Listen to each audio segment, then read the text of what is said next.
fluttered down from the big black sky, landing silently on the trees and fields. It was Christmas Eve, and Scout the Fox was cold and hungry.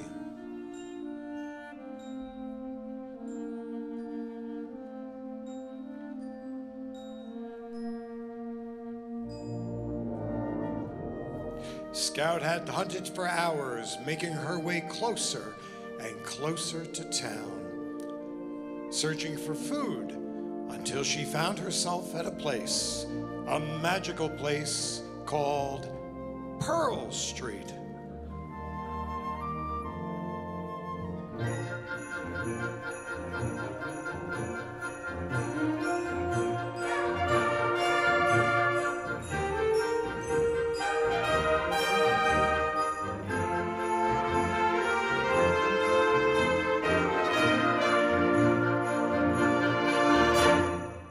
Scout was slim, but covered in fluffy red and white fur to protect her from the cold. But she was so very hungry. Scout hunted in secret, hiding from humans, in and out of the shadows, stealthily, quietly, when suddenly she tripped over something. Scout's prayers had been answered. A Christmas miracle!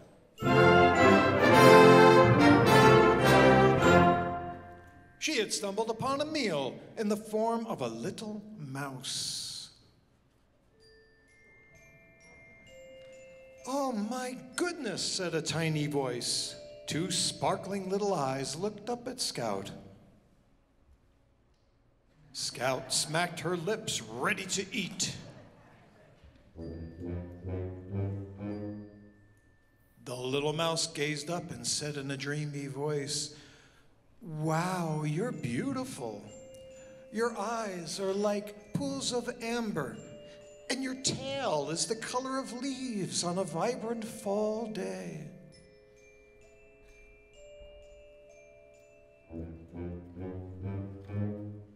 Scout rolled her foxy eyes. Well, I hate to break it to you, but I am a fox, and you are a mouse, which means I am your enemy. The little field mouse laughed. How can we be enemies? I don't even know you. My name is Tucker. Merry Christmas.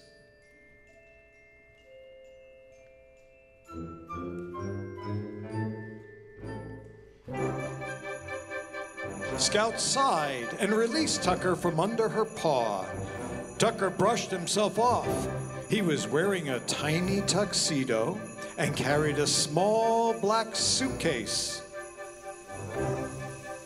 Hey, wondered Scout, what's in the case? Oh, it doesn't matter. Why don't you beat it? I'm trying to find food without being trampled by all these people. Are you hungry? Asked Tucker with a twinkle in his eyes. I just had a scrumptious meal from my favorite place. Let me show you. Scout the Fox and Tucker the Mouse darted through the shadows and ducked behind buildings until they stood in an alley. There was a big stinky dumpster.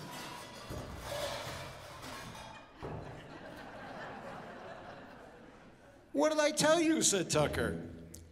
A Christmas feast. Scout sniffed the edges of the dumpster and then leapt inside. That little mouse was right. Vegetables, fruit tarts, and pieces of meat too. Everything Scout's heart desired. Thanks, Mouse. Scout dove deeper into the pile of food. Have a nice night. But when she stuck her head out again, Tucker was still there, smiling at her. You don't have to stick around, said Scout. Scram. But you're all alone on Christmas Eve. I'm a grown fox. I'm meant to be on my own. No one should be alone at Christmas, replied the mouse, not even a fox. Oh, don't be foolish, said Scout. Now pass me that chicken leg. When suddenly, they heard a door slam open. "It's a dirty fox," bellowed a human voice. "Get her!" Terrified, Scout and Tucker dashed down the alley and across the street. A car horn blasted at them, and Scout's heart pounded as she scrambled to find safety. "A fox!" screamed the human voice.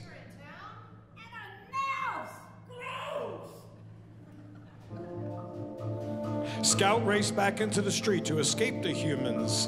Tucker's tiny legs spun to keep up. "Quick, on my back!" Scout shouted. Tucker jumped on Scout's back, clinging to her red fur. Just then the lights from a big truck barreled down on them. They made it out of the street just in time. "We have to get out of here," Scout said. "It's not safe." "I know just the place," replied Tucker. "It's where I was going anyway, to a concert." Scout looked at Tucker with wonder. "A what?" "A concert is where you hear music with real instruments." Tucker laughed at Scout's confusion. "It'll make your heart feel warm, too. Follow me." They raced again. This time, the mouse led the way. Through the alleys, across Pearl Street, and over the statue of Ralphie the Buffalo. They even passed a dog who barked madly.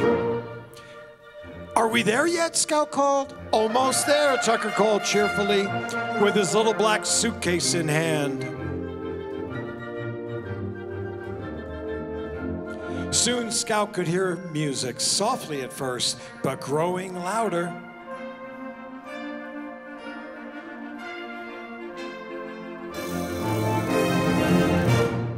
When they finally arrived, they sneaked inside the warm building. Tucker held out his tiny mouse paw and said, "What did I tell you?" There in the lobby, Scout saw an unbelievable feast. A table filled with food, yummy desserts, sweet fruits, and even little pieces of cheese. Scout dug in, filling her belly after being hungry for so long. And then Tucker opened his little black case and took out a shiny curly horn, a French horn. "What happened to the music?" Scout whispered. "I have to leave you now, beautiful fox," said Tucker, "but I have a gift for you." Calmly, Tucker walked through the doors and up to the front. The audience and Scout waited with anticipation at the front of the room. Tucker raised his little horn to his little mouse face and played the most wonderful Christmas melody Scout could ever imagine.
The audience was mesmerized, and Scout's heart was very warm.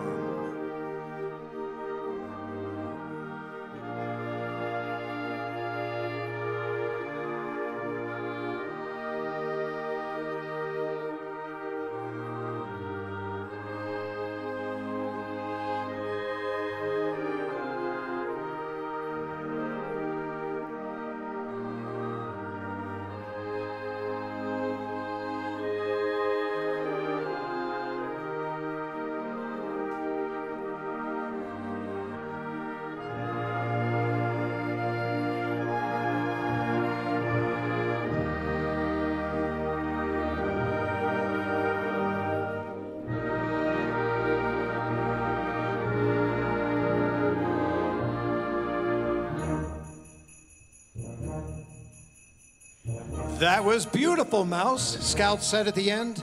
Tucker smiled. It was my pleasure, fluffy friend. And Scout replied as she pounced out of sight, Merry Christmas, Tucker Mouse, and to all a good night.